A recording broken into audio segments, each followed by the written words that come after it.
Hey 360 family, it's Carrie coming to you from my house.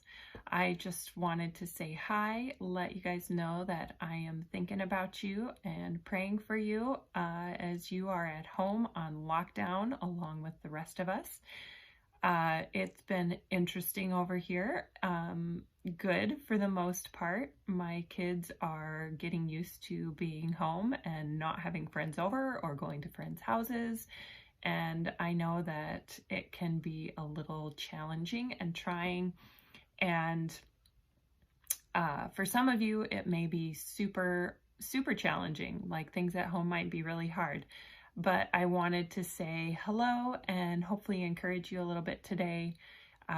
Jason on Friday shared a Devo with us about Philippians chapter 2. And he then encouraged us to read through the book of Philippians, which I did with my family. I encouraged each of them to find a spot in the house where it was quiet, and they each read through Philippians. And then we got together and talked about some of the things that stuck out to us and what we felt like God was calling us to do. And so I just wanted to share with you my little takeaway from that. I read Philippians, chapter 1 stuck out to me when in chapter 1, Paul said in verse 12, "Now I want you to know, brothers, that what has happened to me has really served to advance the gospel. As a result, it has become clear throughout the whole palace guard and to everyone else that I am in chains for Christ. Because of my chains, most of the brothers in the Lord have been encouraged to speak the word of God more courageously and fearlessly." Those verses stuck out to me as I was thinking about how many people are feeling like they are in prison in their own homes. They're locked in their houses and can't get out, can't go see people, can't hang out with friends. And I know as high schoolers, that is one thing that you all love to do, is to hang out with your friends. I remember being in high school and in college, and pretty much that was my life, was hanging out with friends and doing fun things and going out. And this is something that has never, ever happened in my entire life.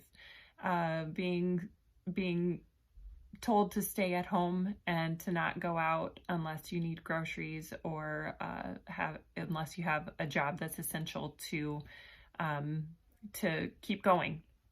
And so I just wanted to reach out and encourage you guys that even as Paul was in chains for the gospel, he was in prison when he wrote Philippians, and he chose to use the situation and the circumstances that he was in to continue to advance the gospel.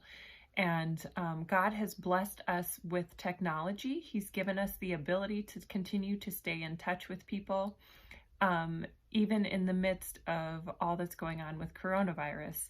And I think most of you know that I am not a huge fan of technology in general, just because I feel like it's a big drain on a lot of our time and can fill up a lot of time that we could be using doing something else. But regardless of that, God has given us the ability with our phones, with computers, with all the technology that he's given us to continue to stay in touch with people amidst the coronavirus pandemic that's going on. And so I want to encourage you to reach out to your unsaved friends from school, to reach out to those that you know that are saved, and to be an encouragement to them, to ask them how life is really going, to try and see if there's any way that you can be praying for them, or that you can just encourage them amidst the circumstances that they're in. That's something that God has given us the ability to do via technology. So I just wanted to share that with you today.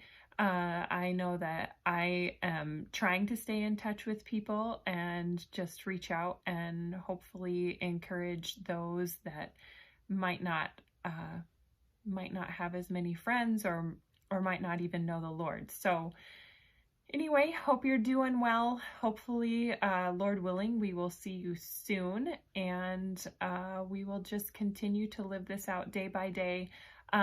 Also wanted to say that sometimes in circumstances like this, it can be easy to be fearful or to be anxious or, there's a lot of different emotions that can go on in our heads, and it's okay to have those emotions. That's normal. But God does tell us in the Bible that we need to take every thought captive and give those over to the Lord. So if there's anything that you need prayer for, anything that you want to talk about, like I said, we have all this technology. We can FaceTime, we can text each other, whatever. If you need prayer or you want someone to talk to, just reach out to us, reach out to your small group leader, reach out to Jason or myself. We would love to pray for you guys. Whatever it is that you need, we would love to know what's going on in your life, so that we can stay in touch and encourage you in that. So let us know how you're doing. Would love to hear from you guys. All right, have a good day. Bye.